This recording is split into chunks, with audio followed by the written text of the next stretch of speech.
within 12 months, I and a lot of other people were turfed out and given our P45s and sent back out into the big bad world. There was a period of time where I thought, maybe that's it. Maybe I've got to go and do something else.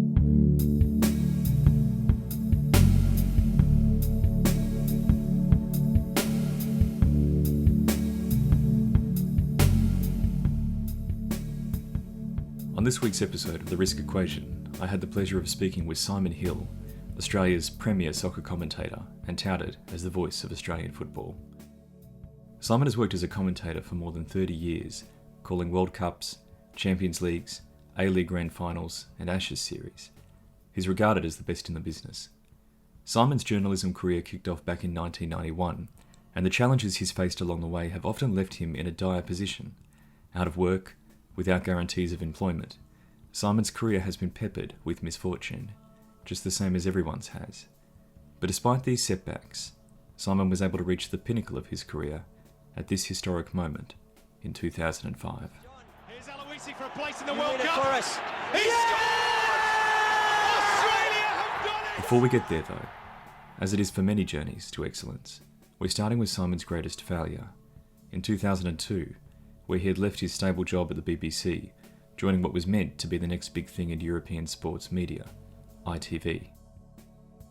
A year later, the company was bankrupt, leaving Simon with no job, no guarantee for his future, and a few burnt bridges.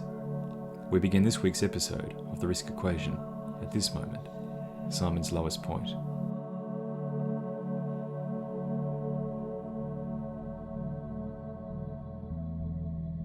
I went to the ITV Sport channel, which was in 2001. I was actually headhunted by ITV to leave the BBC, which I did, and thought I was going to be there for many, many years, and our channel went bust. Didn't have a very good business plan, so within 12 months, I and a lot of other people were turfed out and given our P45s and sent back out into the big bad world.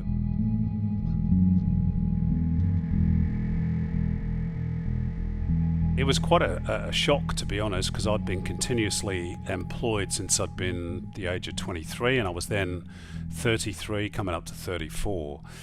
There was a period of time where I thought, maybe that's it. Maybe I've got to go and do something else. I was determined that I wasn't quite finished with sports and broadcasting and football in particular, so I started freelancing for a while. I'd built up, in the space of about 6 months, through my networks really and my contacts, quite a decent portfolio of work. And then it was thanks to another contact, a guy who I used to work with at the BBC, who'd emigrated to Australia many years previously, that I ended up coming over here. He got in contact with me. We'd stayed in touch down the years, and he said, look, there's a vacancy here for a football commentator. And I said, oh, well, that's good. I'm sure they won't want me. You know, they didn't know who I was. I lived on the other side of the earth. Why would they? But he went on about it so much that I said, look, okay, I'll send in my CV and a show reel and see what happens. And the rest, that was SBS television, by the way. And the rest is sort of history. So, you know, some of it is chance, or having good contacts, or just being in the right place at the right time, to be honest. I think that's a very humble way of approaching it, to say that you found success because of those contacts that you made. But in reality, building up that sort of portfolio, particularly when you're fairly young, you're starting out, you've lost your job, doing that sort of freelance work and finding the motivation to do that, sounds like a really difficult thing to do. Yeah, it was. And to be honest, I can obviously relate that to my current environment. As most people know, I no longer work at Fox Sports. I was there 14 years. I left there at the end of June. It wasn't my choice. And it was a shock, although in some ways no real surprise.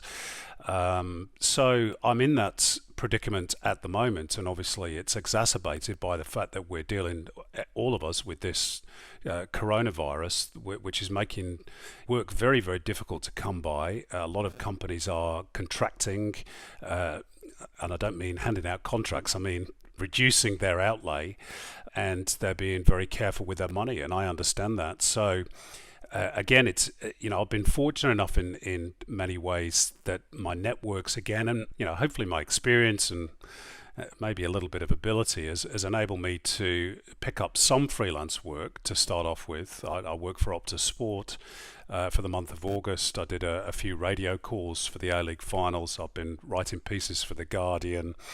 The problem with being a freelancer,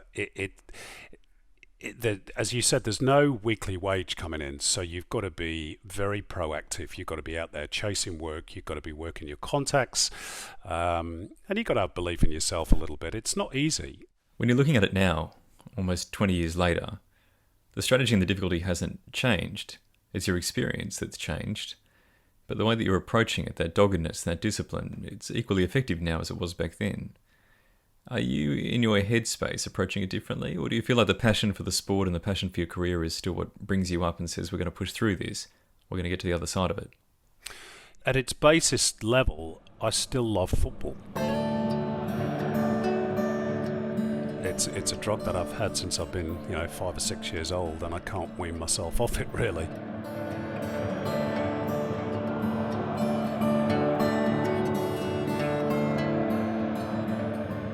I still have that desire to work in the game because I love it. I'm very passionate about it. It's not just a job to me, it's who I am. So I don't want to give that up, and I'll always be involved in some shape or form, even if it's only as a fan, going watching my team. And look, the difficulty that I have at the moment, whilst you're right that I've got a whole truckload of experience in various genres and with a lot of different employers, I'm also 52.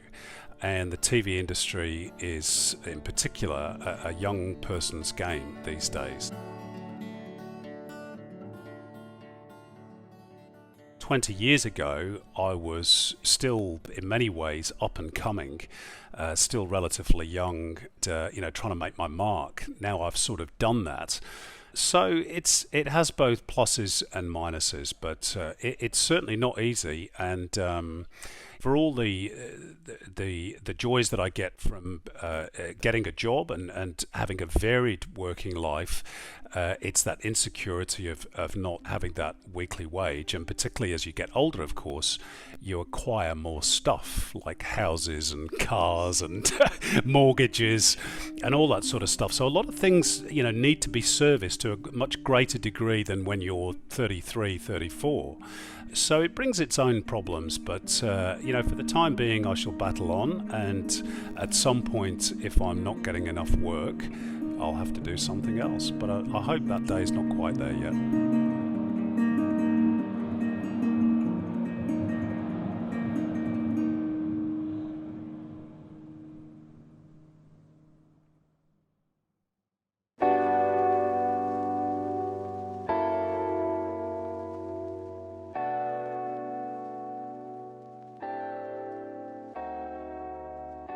Hi everyone, thanks so much for listening. I just wanted to let you know that today's episode of The Risk Equation is sponsored by AltDrop Coffee. A big thanks to Nick from AltDrop for supporting the show and working alongside us. We were really excited when they first got in touch. They're an up-and-coming brand just like us at The Risk Equation, so we're really keen to work together and partner up. AltDrop is an online coffee marketplace born out of the love of Melbourne's boutique coffee scene, and AltDrop is aiming to offer an online platform that connects coffee lovers to Melbourne's best local roasters, all under the same roof, delivered conveniently to your door. Their aim is to make specialty coffee accessible to you anywhere, regardless of where you live, so that if you're looking for a Melbourne coffee, you can find one. In fact, one of my favourite brands that they stock, which I haven't been able to find almost anywhere else, is Padre, and that's a local Melbourne, East Brunswick coffee store that has now opened up a roastery in Noosa, and so between Queensland and Melbourne, with AltDrop, I can get access to Padre's services regardless of where I am. So if you're keen on trying coffee from home that's well-priced, sustainable, and is supporting small Australian brands, essentially just doing all the things that we support here at The Risk Equation, then AltDrop is the place to get started and source everything you need. Nick and the guys over there have put together a code that you can use that helps support the show and gives you 10% off your first purchase, and that code is RISK, like the name of the podcast, The Risk Equation. Thanks again for listening to this week's episode. We're still new to this sponsorship thing, so if there's a way you all think we can do it in a more engaging way, then please let us know. But now, back to this week's conversation.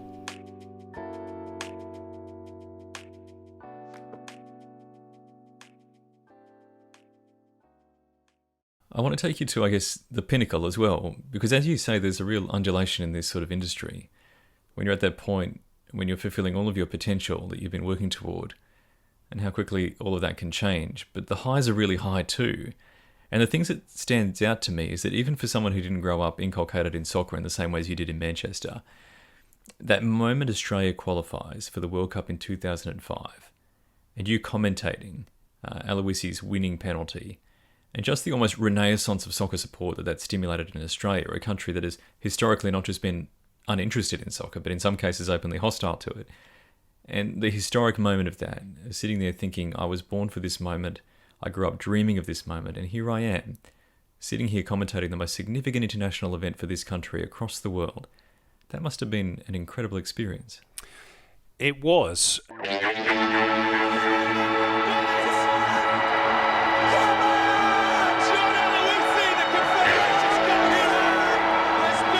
World Cups, Asian Cups, Grand Finals, all those big occasions, and I've been very, very fortunate to have commentated an awful lot of them.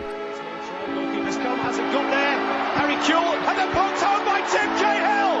Australia have done it! There were times throughout that journey, and that was one of them, the Uruguay game and the World Cup in Germany the year after, where you do take a moment to sort of look around you and go, wow.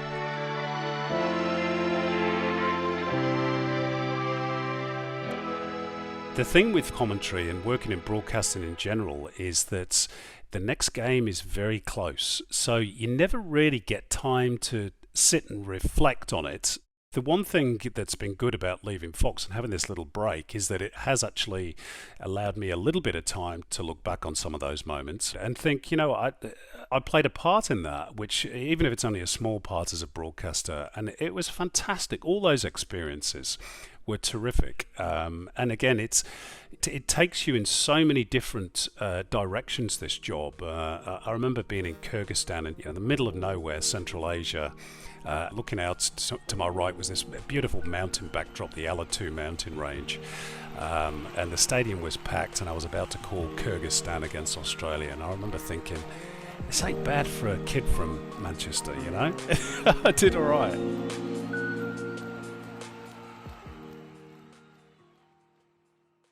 I'm also interested as well in the headspace that you get into when you're commentating some of those massive events.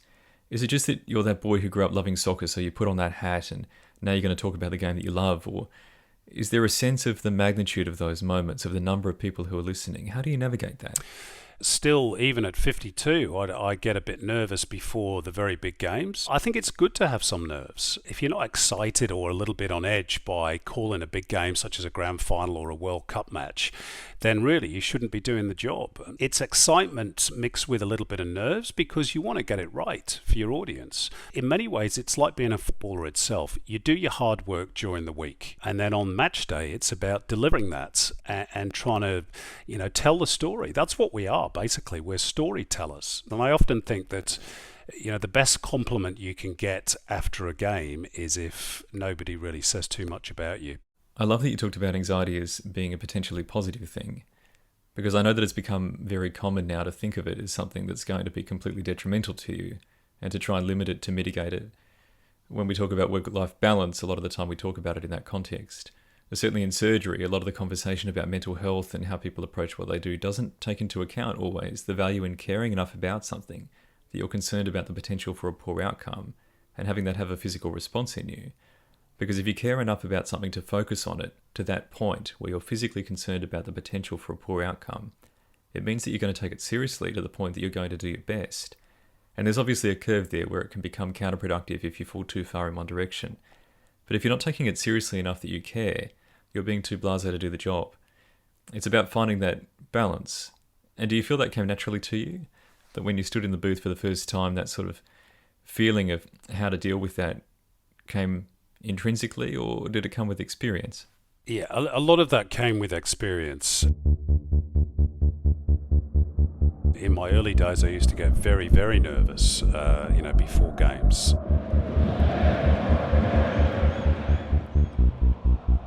You're trying to build your career, your reputation, and you don't want to stuff it up.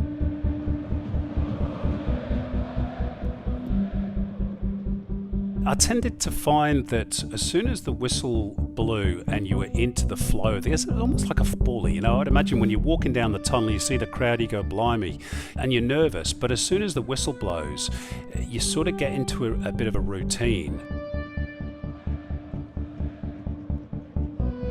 Obviously, experience certainly helps, but there are still times, when sometimes the nerves can be a little bit too much, and I have a sort of a mental game that I play with myself if I get to that point, which still happens from time to time, not a lot, but I sit and I take a couple of deep breaths and I envisage that I'm in a bubble and that nobody can get into that bubble, and it's just me, and I'm talking to a mate or my dad or just one person, and that seems to sort of help for me a little bit. It doesn't always work, but it's a good little mechanism to try and just keep the nerves at bay. As I say, I think some nerves are good, but providing it doesn't take over to the extent where it impacts upon your performance, and that's where it becomes detrimental and very difficult to manage, I think.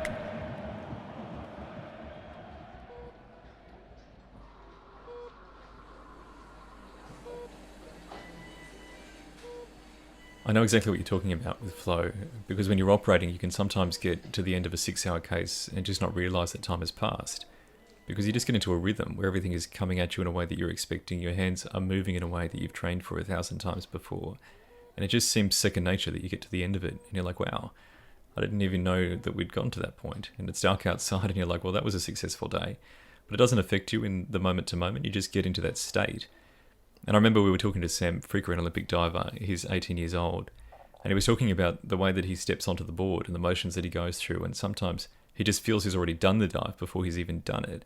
Because he gets to the end of it and it's like deja vu. He's worked through it so many times that the motion is so natural that he doesn't even have to think about it anymore. And it's fascinating to me that in professional commentary, you're describing a very similar phenomenon. It is, and I tell you that the strangest thing is when you put the microphone down at the end of the 90 minutes, if you ask me to say right there and then, right, what did you just say? There's not a single sentence that I could relate to you because you're focused so intensely throughout that 90-minute period. What I do is I go back and I watch nearly all my games after I've done a commentary. I'll leave it a day or two, particularly if I've had a bad one. But I'll go back and I'll rewatch it. And it's funny, in my head, I'm saying, I know what I'm going to say next. I know what phrase is coming. And that should have been this one or it should have been the other. So it's a way of not only being self-critical and sort of learning from your mistakes, which I think is also important because, look, I don't know what your profession is like, but professional commentary is quite a solitary profession.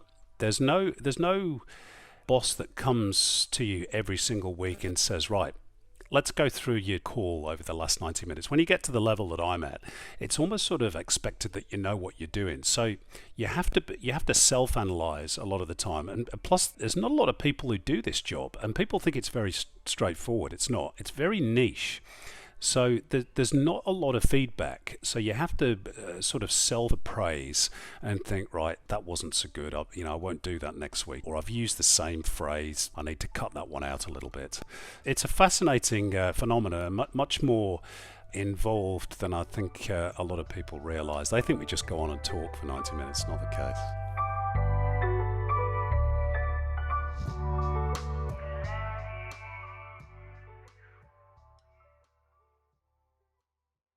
I'm fascinated by the change in the industry since the development of social media as well.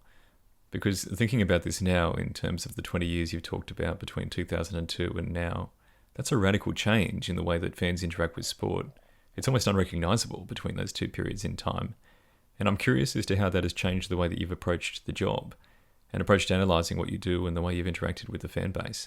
I was not a big fan of social media, I have to say, up until recently. I think it can be a very detrimental media in some ways because the loudest voices are normally the most negative ones, and you cop a lot of stick.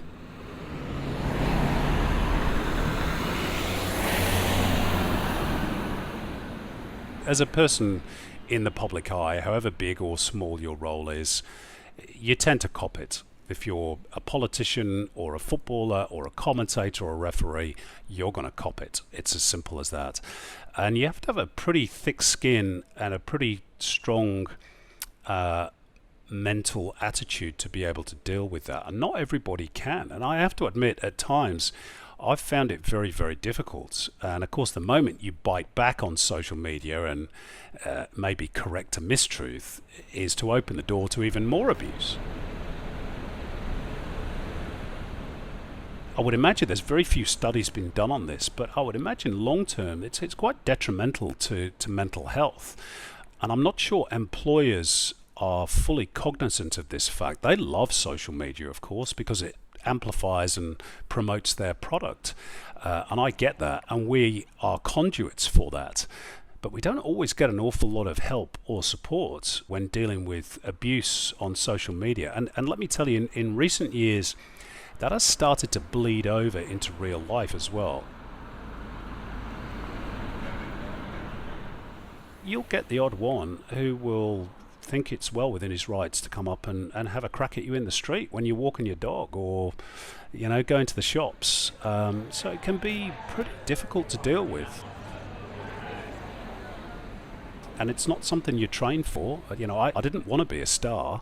I didn't want to be a media personality. I just wanted to work in the game that I loved. Now, some of the stuff that's come with that has been very nice, but I wouldn't say that I'm 100% at ease with it. Never have been, really.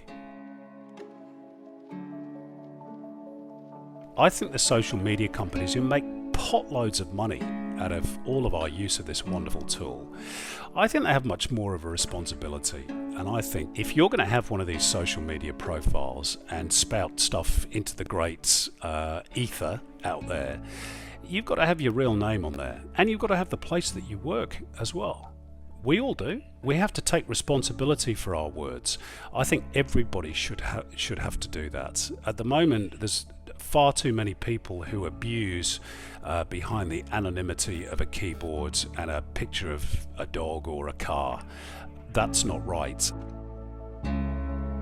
The likes of Twitter and Facebook and all the other social media companies, I think they have a responsibility because people's mental health is at stake here. We've seen there's a TV presenter, I don't know if you want me to mention her name, but it was Charlotte Dawson many years ago, who took her own took her own life, and a lot of it was because of this abuse she was copping on social media. I mean, that's a terrible thing to happen. It's unacceptable. It is unacceptable.